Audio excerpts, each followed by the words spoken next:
ሰላም ጤና ይስጥልኝ የቻናሌ ተከታታዮች፣ ዛሬ ደግሞ ይዤላችሁ የምቀርበው እንደዚህ አይነት ብሮኮሊዎችን በማዘጋጀት በብሮኮሊ ቆንጅዬ የመኮረኒ ስልስ ሰርችበት አሳያችኋለሁ። አሁን መኮረኒ ጥጃለሁ። መኮረኒ ቆይ ላሳያችሁ፣ እየበሰለልኝ ነው። ከዛ በኋላ ይሄ እንዴት እንደሚሰራ ደግሞ አሳያችኋለሁ። በመጀመሪያ መኮረኒያችንን እንደዚህ የዚህ ያህል ካበሰልነው ይበቃዋል። መኮረኒ በስሎልኛል። መኮረኒው ስለበሰለልኝ አሁን ይሄን እሳቱን አጠፋና መኮረኒያችንን እናወርዳለን። እዚሁ ላይ ብሮኮሊው ለ2-3 ደቂቃ ያህል ለምንቀቅልበትን ውሃችንን እንጥዳለን። እስከዛ ግን መኮረኒያችንን እያጠለለን ወደ ሌላው ስራ ደግሞ እንገባለን። አሁን መኮረኒያችንን ስለበሰለልን በእንደዚህ አይነት ማጥለያ እንደዚህ አድርገን በቀዝቃዛ ውሃ እናጥለዋለን። ትንሽ ስለሆነች ነው መኮረኒዋ፣ ግማሽ ኪሎ የምታክል ናት። ስለዚህ እንደዚህ አድርጋችሁ ቀዝቃዛ ውሃ እንደዘጋችሁ በቀዝቃዛው ተጠንቶታላችሁ። ቀዝቃዛው መንካት አለበት፣ እርስ በርሱ እንዳይያያዝብን ነው ቀዝቃዛው የምናደርገው። ውሃችንን ካደረገን በኋላ ቧንቧችንን ዘጋና እንደዚህ ይሄንኑ መልሰን ውስጡ ያለውን ውሃ እናሳፍፈዋለን በዚህ ላይ በማጥለያው ላይ። ያው በቃ ሙሉ ለሙሉ ተንጠባጥቦልኛል። ከዚህ በኋላ መኮረኒው አያያዝም ማለት ነው። መኮረኒያችንን አስቀምጠን ወደ ሌላው ስራ እንገባለን። ይኸውላችሁ እንደምታዩት ብሮኮሊውን እንደዚህ ያደረግን ይሄንን እያንዳንዱን እንደዚህ እየቀነጠስን አሁን እዚህ ላይ እናስቀምጠዋለን። በመክተፊያ መጠቀምም ትችላላችሁ፣ ነገር ግን እንደዚህ በእጃችሁ መቀንጠስ ስለምትችሉ ነው።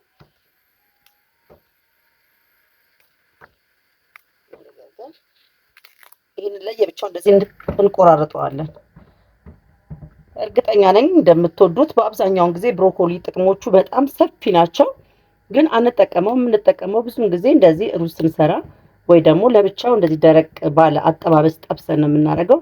አሁን ግን ልጆች እንዲመገቡ ስለፈለኩኝ እኔ ይሄንን በእንደዚህ በትልልቅ ሳይሆን የማደርገው ክትፍ አድርጌ ከመኮረኒ ውስጥ ሁሉ ገብቶ እንዲመገቡ ስለምፈልግ ነው። ጥቅሙ በጣም ከፍተኛ ነው። በእውነት ነው የምላቸው። የካልሲየም መጠንን እንደዚህ የደም ዝውውርን ቫይታሚን ኤ በውስጡ በጣም ስላለው በተለይ ለልጆች በጣም ጥሩ ነው። የቆዳቸውንም ጥራት በጣም ያስተካክላል። ስለዚህ እንደዚህ የሚባሉት ነገሮች ደግሞ በአካባቢያችን ላይ የምናገኝ ከሆነ ማይጎዱ ነገሮች ስለሆኑ ብንጠቀም የተሻለ ነው። እንግዲህ ሁላችሁ ይሄንን ይመስላል። ሁሉንም እስከቀነጥስ ሰዓት እንዳይወስድብኝ ብዬ ነው እንደዚህ ያደረግን ብቻ እንለያየዋለን። ይሄንን ለተወሰነ ሰዓት እንደዚህ ውሃ ከፍና በውሃ ለተወሰነ ሰዓት እንደዚህ ብዙ ማሸት አይጠበቅባችሁም። እንደ ዶሮ ውሃው እስኪፈላል ድረስ እንደዚህ አድርጋችሁ ለተወሰነ ሰዓት ታቆዩታላችሁ። አስፈላጊ ደግሞ ከሆነ እንደዚሁ እንዳለ እዚሁ ላይ ትንሽዬ ብላችሁ ጨው ነው ያደረኩት። ጨው አድርጉበትና ለተወሰነ ሰዓት ዘፍዝፉት። በጣም ቆንጆ ንጹህ ጥሩ ምግብ ሆኖ ስለሚገኝ ነው። ቀይ ሽንኩርቴን የዚህ ያህል ነው ያዘጋጀሁት። ይሄን ሽንኩርት ደግሞ እንደዚህ አርጌ ድቅቅ አርጌ ነው መከትፈው።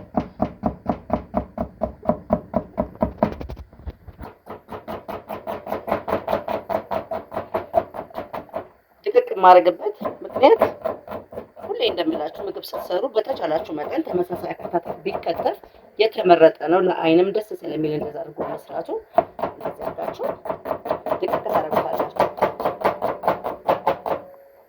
እንዴት ቆንጆ ጣፋጭ እና ደግሞ ተስማሚ የሆነ መኮረኒ እንደሆነ ታዩትና እናንተ ሞክራችሁ ደግሞ አስተያየታችሁን ጽፉልኛላችሁ። አስተያየታችሁ በእውነት ነው የምላችሁ በጣም በጣም በጣም ደስ ብሎኝ ነው የማነበው። ጊዜያችሁ ሰጣችሁ ስለምትከታተሉኝ አይታችሁ ደግሞ እንደዚህ አስተያየት ደግሞ ስለምትሰጡኝ እጅግ አድርጌ አመሰግናለሁ።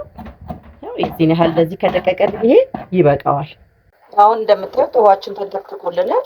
ያጠብነውን ብሮኮሊ እዚህ ውስጥ 2 ደቂቃ ያህል በሞቀ ውሃ ውስጥ እንዲተከተክልን እናደርጋለን። እዚህ ላይ እንደዚህ ማድረጋችን ትልቁ ትርጉሙ እንደው ታውቃላችሁ እናንተ።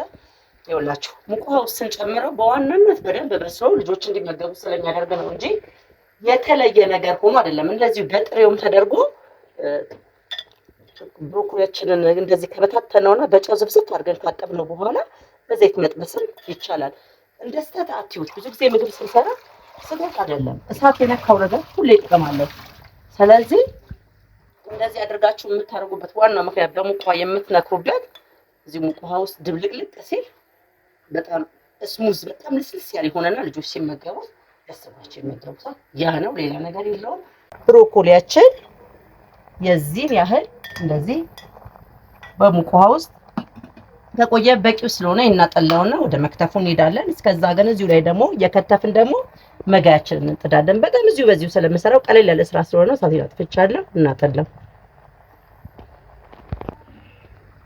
ውሃችንን እንደዚህ አድርገን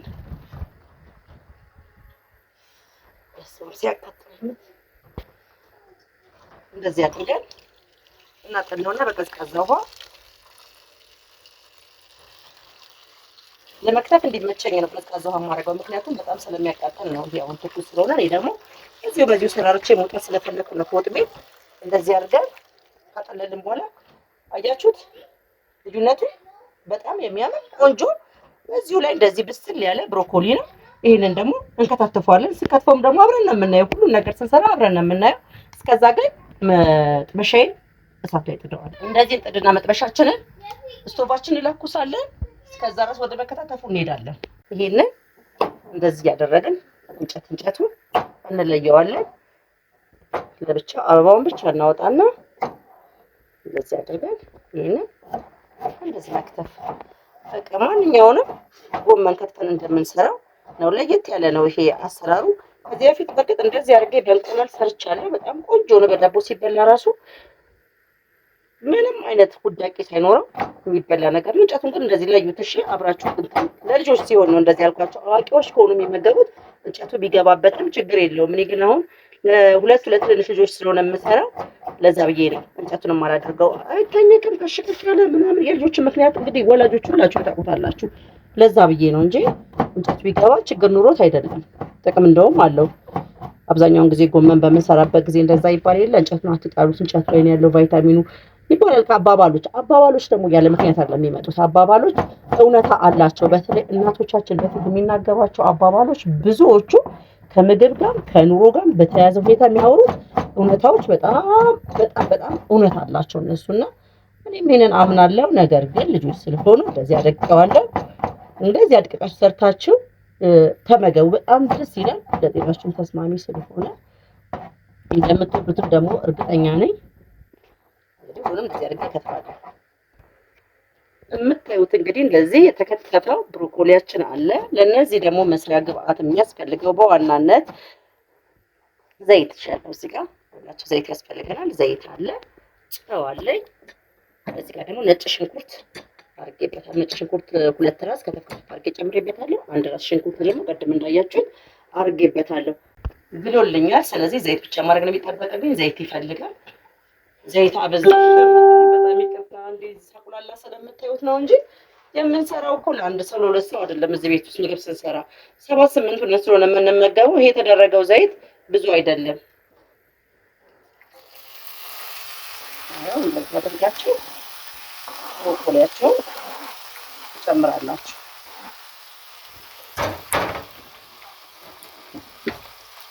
ብሮኮሊያችንን ጨምረን ይሄንን እንደዚህ አንድ ላይ የተወሰነች ሰዓት እንደዚህ ገልበጥ እናደርገዋለን። ዘይቱ ውስጡ እስኪዋሃድልኝ ድረስ ብዙ አላቆየውም፣ ምክንያቱም ተቀቅሏል።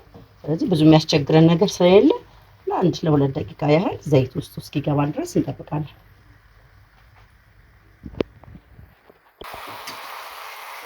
ብሮኮሊያችን እዚህ ያህል እንደዚህ ከሆነ በቂው ነው ይሄ። ስለዚህ እዚህ ላይ አሁን ነጭ ሽንኩርታችንን እንጨምራለን። ነጭ ሽንኩርት ሲጨምሩ በአብዛኛው እንደዚህ ዘይት ላይ ያስቀምጡት። ዘይት ላይ ሲጨመር በስማም ሽታው ራሱ ሊደስ እንደዚህ እኔ በሽንኩርት ያለኝን አመለካከት ሁሉ ታውቁታላችሁ። እዚህ ላይ እንዳለ ደግሞ ቀይ ሽንኩርቱን እጨምረዋለሁ። ምንም የማስቀረው ነገር የለም። በአንዴ ነው ሁሉንም ጨመርመር የማደርገው። ጨዋችንንም እዚህ ላይ እንዳለ እንደዚህ እንጨምረዋለን። አሁን ይሄንን የተወሰነች እንደዚህ ለ2 ደቂቃ ያህል ገልበጥ አድርጎ መውጣት ስለሆነ ከባድ ነገር አይደለም። ከለሩ ብቻ ብራውን እንዲሆንልን ሽንኩርቱን እንጠብቃለን። ሽታው እንዴት ደስ እንደሚል ነግራችሁ አልችልም። ነጭ ሽንኩርት ሲገባበት ምግብ ላይ ይሄንን በመኮረኒ አድርገን እንመገባለን ማለት ነው። እና እንደምትወዱትም እኔ እርግጠኛ ሁኜ ነው የምሰራው። እኔ ሁሌ እንደምለው በቤት ውስጥ ባለኝ ግብአት ነው የምጠቀመው። ስለዚህ ባላችሁ ነገር በቤታችሁ ውስጥ ካለው ነገር ላይ ሰርታችሁ መመገብ ትችላላችሁ። አሁን ደግሞ ወቅቱ ብሮኮሊ በጣም የቀነሰበት ሰዓት ስለሆነ እንደዚህ ቀነስ ያሉ ነገሮችን እየሰራችሁ ብትመገቡ የተሻለ ስለሚሆን ሰርታችሁ ተመገቡ። ለጤና በጣም ተስማሚ አስፈላጊ ለሰውነታችን በጣም ጠቃሚ ስለሆነ ብሮኮሊ ዋጋውን በወረደበት ሰዓት ላይ ሁሉም በየቤቱ ለልጁም ለራሱ ሊመገብ በጣም ደስ ይለኛል። ቀምሰን እናየዋለን። ይሄንን ይመስላል እንግዲህ ብሮኮሊ። እዚህ ላይ መቀላቀል ያለብን መኮረኒ እዚሁ ላይ እንዳለ ነው የምንቀላቅለው። አሁን ወደ መጨረሱ ላይ ስለሆነ መኮረኒያችንን እዚህ ላይ እንደዚህ አድርገን ገለብጠውና አብረን እንደዚህ አድርገን እናዋህዷለን። በጣም የሚያምር በጣም ቆንጆ መኮረኒ ሆነ። እስማ እንዴት እንደሚያምር እንዴት ሽታው ደስ እንደሚል ልነግራችሁ አልችልም።